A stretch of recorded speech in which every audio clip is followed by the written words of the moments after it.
Being housebroke is one of the toughest things to have to deal with when it comes to personal finance, and unfortunately, there is a fairly sizable number of us that have experienced being housebroke at one point or another in our lives, possibly even right now. And in the interest of trying to lower the number of home buyers that will end up being housebroke in the future, I thought it'd be a good idea to do a quick video on how much we should be spending on housing. As is the case with many other big financial decisions, there are a few different rules of thumb that people throw out there when asking the question, how much home can I afford? So today, we're going to be analyzing 3 of the major ones, talking about their advantages and disadvantages, and showing some examples of how they work in tandem with the rest of our budgets, so that we can decide on our own which rule of thumb would be best for our situation. Hey everyone, Daniel here, and welcome to Next Level Life, a channel where you can learn all about investing, debt, retirement, and many other financial topics besides, because let's face it, the schools aren't going to teach it for us. So if any of those topics sound interesting to you, or if you want to learn how to better handle your money and have more financial freedom, be sure to hit that subscribe button and the bell next to my name to be notified every time I upload a new video. And if you want to further support the growth of this channel, you can check out some of the links I've left down in the description below, which includes a 30-day free trial of Audible and 2 free audiobooks of your choice, as well as a list of some books on money I'd recommend checking out with your free trial. Or you can smash that like button if you haven't already, share this video with a friend, and leave a comment below letting me know what topics you'd like me to cover in future videos. How much house can I afford?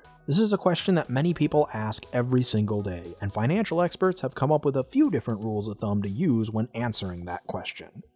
The 3 rules of thumb we're going to be going over today are the 28/36 rule, the 30% solution, and the 25% method.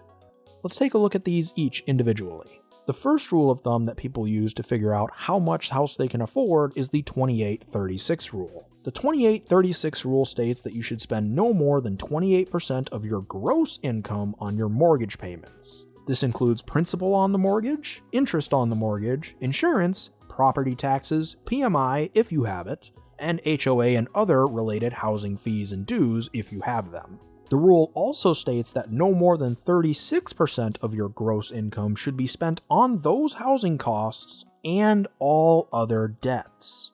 Or in other words, 36% of your gross income should go towards your mortgage principal, or rent if you're a renter, mortgage interest, insurance, property taxes, PMI, HOA fees, and other debt payments like a car loan, student loans, or other personal loans. The main advantage of using the 28/36 rule as your rule of thumb is that it enables you to purchase the second most expensive house out of the 3 rules that we're talking about today anyway, while taking into account at least some other areas of your financial picture. In this case, your non-housing related debts. And in most situations, so long as nothing horrific happens, people should be able to make these payments without going over budget. The disadvantage, or potential disadvantage, to using this rule of thumb as opposed to some of the other rules of thumb when figuring out how much house you can afford is that, well, it explicitly delegates the largest amount of your income towards liabilities out of any of the 3 rules that we're covering today.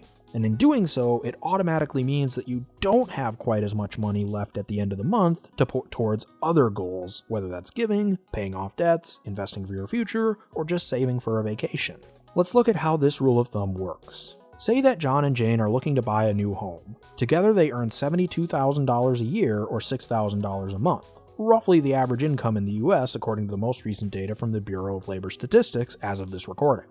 John and Jane have the following debts: $5,000 on a credit card, which is costing them $100 a month in minimum payments, $10,000 left on a car loan that has a minimum payment of $185 a month, and $30,000 of total student loan debt that has a total minimum monthly payment of $300. John and Jane's total minimum monthly debt payments add up to $585 a month, and account for roughly 9.75% of their gross income. So they are a little bit above the 8% recommendation of this rule of thumb when it comes to the percentage of their income going to non-housing debts. Remember, because the housing portion was supposed to be 28% of the gross income, and the debt was supposed to account for 8% of the gross income to get you up to the 36% limit. But that's okay, because that's part of what gives this rule of thumb an advantage over the other rules of thumb on this list. Because based on these numbers at least, John and Jane would have to either pay off some of their debts before buying the new home, or simply adjust how much of their income they are going to put towards their housing costs. In this case, if they decided to not pay off any of their debts before buying the home, just for the sake of argument, they would need to spend no more than 26.25% of their gross income on their housing costs, so that their debts and housing costs together could still be no higher than the 36% limit on their gross income. This would mean that the most they could afford to spend on a new home, including the mortgage principal, interest, taxes, insurance, and other related fees, would be $1,575 a month, or $18,900 a year. The amount of home that this would buy John and Jane would vary depending on a number of factors, including what the interest rate is that they received, how much property taxes and homeowners insurance is where they live, because this can vary a surprising amount, how much of a down payment they put on the home, and whether or not it was enough to avoid having to get private mortgage insurance, or PMI, and of course what other fees may have come with the home. If we assume that property taxes are roughly 1.5% of the home's value, homeowners insurance costs John and Jane $100 a month, they have no PMI because they put 20% down on the home, there were no HOA or other fees associated with the home, and they received an interest rate of 4% on the mortgage, then John and Jane would be able to buy a home for roughly $270,000 on a 30-year loan and $190,000 on a 15-year loan under the 28-36 rule. Now, like I said, these numbers can vary wildly depending on what the market's like at the time, where you live, what your credit rating is, and a whole host of other factors, so you really do have to do the research yourself for your own situation because the averages can vary so wildly for all of these things that it's almost not really even useful, which is why I'm just going over the concepts today. But that brings us to the second rule of thumb that people use to figure out how much house they can afford, which is the 30% solution. The 30% solution states that no more than 30% of your gross income should be allocated towards your housing costs, which again basically includes the same things we listed out before. Its primary advantage is the fact that, of the three rules we're going over today anyway, it allows you to probably buy the most expensive house. Looking back to John and Jane's example from earlier, they make $6,000 a month, meaning that under the 30% solution, they can allocate no more than $1,800 a month to housing costs. Assuming the same scenario we described a minute ago, this would allow John and Jane to purchase a $335,000 home on a 30-year mortgage, or a $235,000 home on a 15-year mortgage. A potential disadvantage to using this method is that it doesn't really take into account how the rest of your money is divvied up.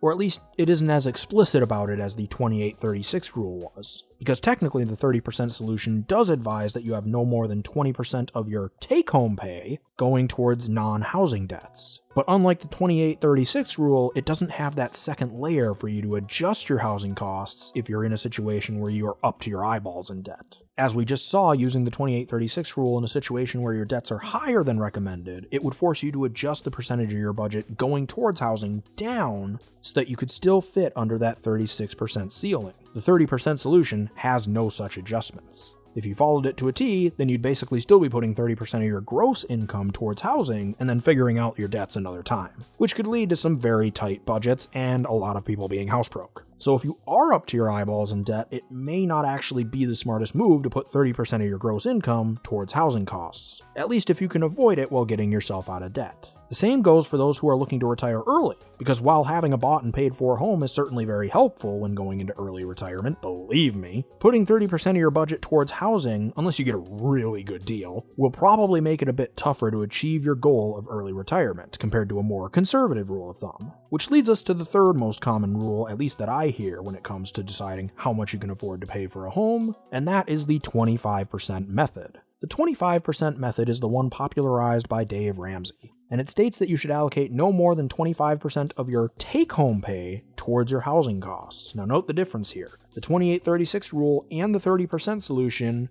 were using your gross income. The 25% method uses your take-home pay, which undoubtedly makes it the most conservative of the three rules of thumb and generally works very well, especially in situations where you need to allocate a larger portion of your income towards other financial goals, such as giving, paying off debt, investing in your future, or saving for some big expense. However, the downside is that it can be tough, especially in more expensive areas, to find a decent house in a decent neighborhood on this little of your income.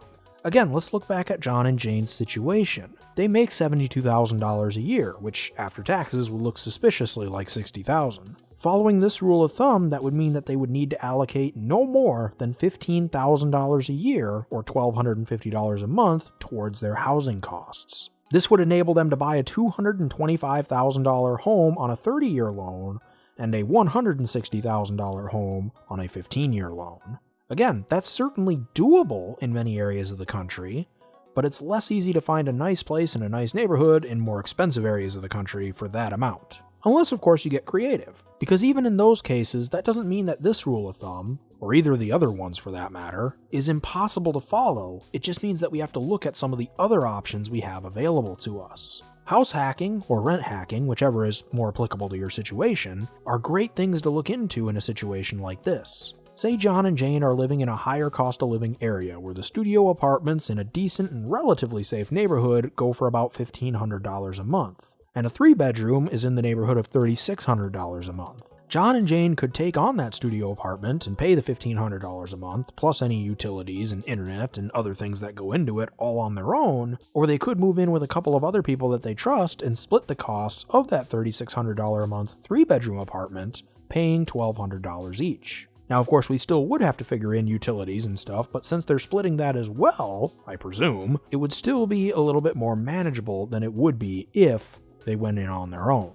They could do a similar thing with housing by renting out bedrooms or even entire floors if the house has them, full time, or just occasionally on a site like Airbnb to others, and using that to offset some of their housing costs so that they can get their net housing costs down below that 25% goal. But those are 3 common rules of thumb that are used to help us determine how much house we can afford. And one thing that I do want to add that I'm sure many of you have already been asking yourself while watching this is, can we really trust these rules of thumb when everyone's situation is so different? And my answer would be, it depends. I wouldn't just go with these rules of thumb blindly. Not because they can't work, because they can, but because doing so discourages us from looking deeper into our own situations and trying our best to take into account the rest of our financial picture and our goals, as well as other things that go into buying a home. Because there are other things to consider beyond these rules of thumb, such as how much of a down payment can you afford to make on a home? Moving expenses, furniture and appliances, how much are they going to cost? Do you have to upgrade anything in the home? Are there any repairs or remodels that you may want to do early on? What are the closing costs going to be? And a whole bunch of other things. And again, these can vary so incredibly wildly that it's really tough to nail down like a strict average, at least an average that would be useful information. So you really do just have to look into it yourself. And it sounds a little overwhelming, and that's probably a good thing because then it makes us stop and think about it and probably get a good professional in our corner.